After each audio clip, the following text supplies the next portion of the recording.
Você já se perguntou como, de repente, todo mundo começou a usar aquele item em específico? O que transformou essa peça em uma sensação viral?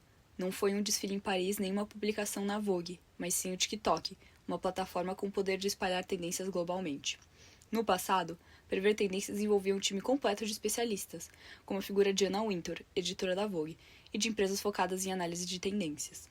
Elas analisavam dados sobre cores, tecidos e inspirações culturais para definir tendências. Na década de 90, com a internet se tornando cada vez mais acessível, já se podia imaginar o impacto que as novas tecnologias teriam sobre a moda, mas, com as redes sociais, esse processo vem se intensificando. Por exemplo, os chamados influenciadores, termo que usamos hoje para nos referir às pessoas que estão por trás das tendências que usamos, hoje moldam o estilo de milhões de pessoas. Casos como a Adidas Samba revelam o poder que eles têm sobre as tendências globais. Originalmente uma chuteira de futebol, ele se tornou um fenômeno global graças à influência de celebridades como Bella Hadid, Emma Chamberlain, Pharrell Williams e A$AP Rocky. O tênis, que inicialmente parecia uma peça esportiva comum, esgotou em diversas lojas ao redor do mundo depois de viralizar nas redes sociais.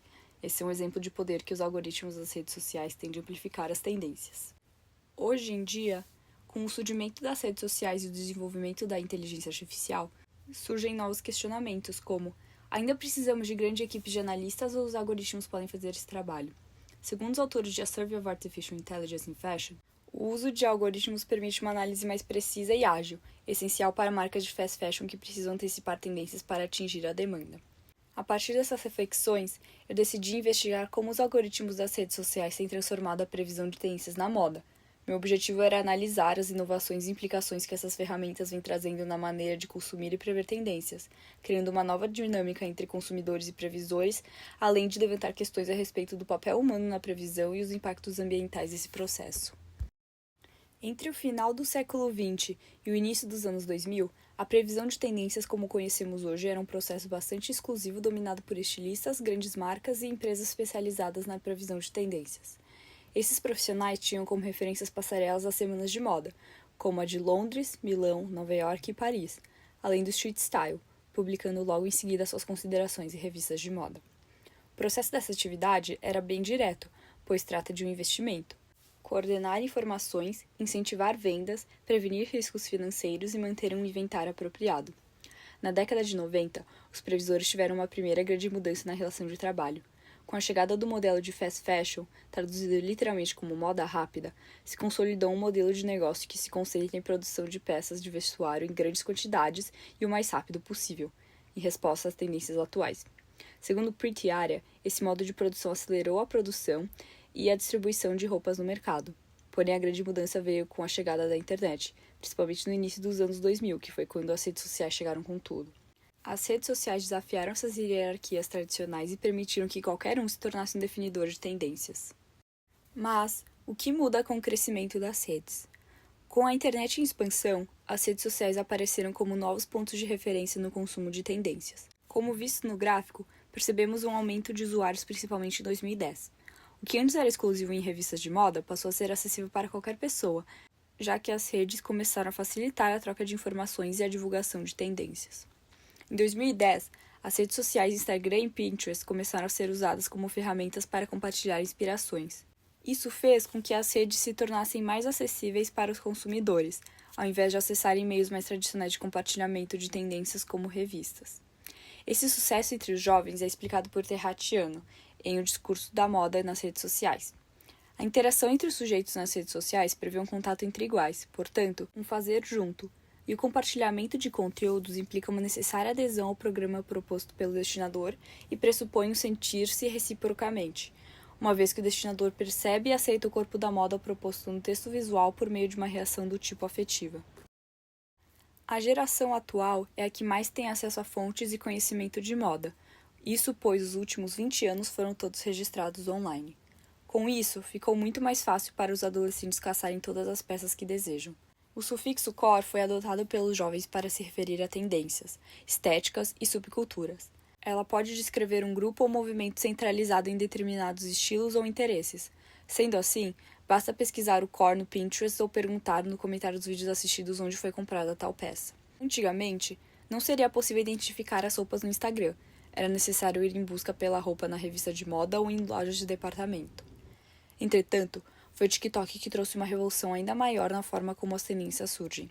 Diferente de outras plataformas, o TikTok mistura conteúdo performático com o visual, permitindo mais facilmente que qualquer usuário interaja e influencie a moda de maneira direta. O algoritmo da plataforma é um dos maiores responsáveis por essa revolução. Na For You page, os usuários são apresentados a uma variedade de tendências baseadas em seus gostos pessoais e interações, o que torna a plataforma ainda mais eficaz na difusão de novas tendências. Resumidamente, o algoritmo funciona assim. O TikTok mostra novos vídeos primeiro para um pequeno grupo de usuários com potencial de engajamento. Se o vídeo for bem recebido, ele é exibido para mais pessoas, aumentando suas chances de viralizar.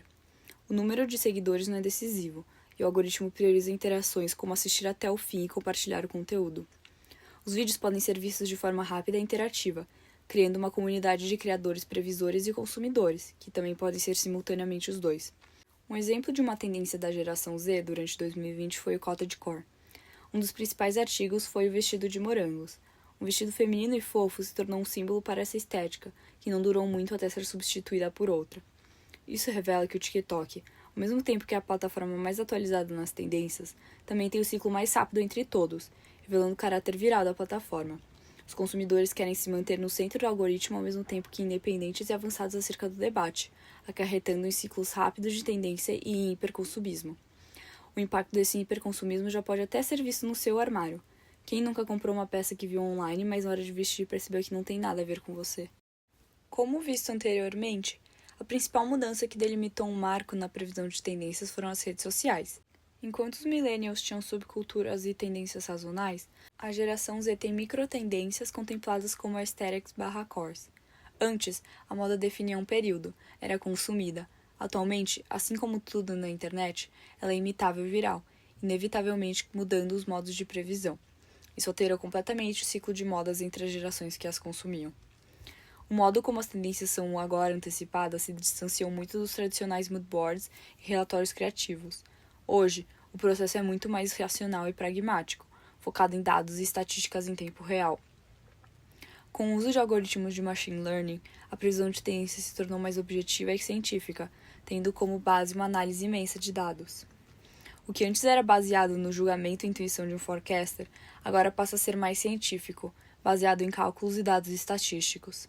As redes sociais alimentam as inteligências artificiais com dados em tempo real, permitindo que algoritmos identifiquem e antecipem microtendências de forma rápida e precisa, transformando a previsão de tendências em um processo muito mais objetivo e automatizado.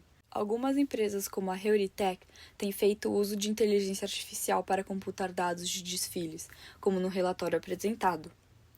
Essa transformação no modo de previsão de tendências traz um ponto interessante. As máquinas podem identificar padrões e comportamentos com muita mais rapidez do que os humanos, mas será que elas conseguem captar as nuances mais sutis da cultura? Devon Powers destaca que enquanto as máquinas são excelentes em identificar o que já aconteceu, elas não são boas em antecipar o que ainda está por vir.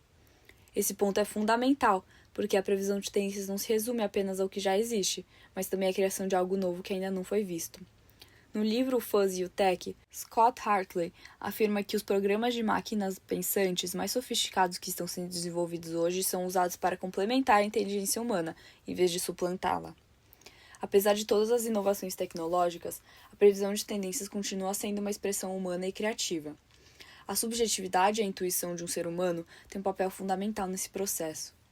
Mesmo que as máquinas ajudem a organizar grandes volumes de dados, elas não têm a capacidade de sentir o que as pessoas realmente querem, de criar algo novo e significativo. Um previsor de tendências é quem é capaz de unir os dois tipos de análise. Conhecer o cliente não é suficiente se não há criatividade. Outras mudanças também surgem quando falamos de automação. Na pesquisa realizada por Garcia, todos os entrevistados afirmaram que os ciclos das modas estão se tornando cada vez menores e mais rápidos. Além disso, 5 deles destacaram a pressão feita pela indústria em relação à novidade, a fim de estimular os desejos dos consumidores e criar novas necessidades alinhadas ao calendário da moda, mas que não refletem necessariamente mudanças na cultura no mesmo ritmo. Além disso, limitada pela pressão da indústria por respostas rápidas e comercialmente viáveis, isso faz com que muitas das tendências observadas sejam rasas e passageiras. Esse fenômeno é explicado por Renata Cidreira. Máquina econômica, a moda deve sua sobrevivência ao consumo. Movida pela mudança, a moda é, por natureza, desassossegada. está sempre em busca de novidade e da descartabilidade anunciada. Nesse caso, muito mais acelerada com o ritmo das redes sociais, o que reforça a importância de buscar soluções sustentáveis a um problema. Segundo o relatório Fashion on Climate, empresas do mundo da moda emitiram, em 2018, cerca de 2,1 bilhões de toneladas de gases do efeito estufa em todo o mundo, revelando a urgência de uma atuação imediata frente à hiperprodução e consumismo de roupas. Considerando o cenário atual, onde temos a possibilidade de usufruir de um recurso inovador, é essencial que a previsão de tendências continue a ser vista como um processo híbrido que una a objetividade dos dados com criatividade humana, garantindo que as tendências futuras não sejam apenas o reflexo do que já aconteceu, mas uma verdadeira expressão cultural inovadora. Existem diversas formas de se prever tendências, e cada uma se encaixa com modelos de negócio e produtos diferentes ao depender dos interesses da empresa. Existe o tipo analítico e conceitual. O analítico é mais objetivo e explícito, sendo mais facilmente feito pelas inteligências artificiais, que analisam grandes massas de dados. Já a conceitual é mais subjetiva, ou seja, demanda uma análise humana, mais contextual. Depois de começar esse projeto, eu comecei a refletir muito mais sobre o que eu estou consumindo quando compro uma peça nova. Como usuária ativa das redes sociais, antes eu quase sempre era influenciada por alguma pessoa me falando que uma coisa era legal sem mesmo refletir sobre ela.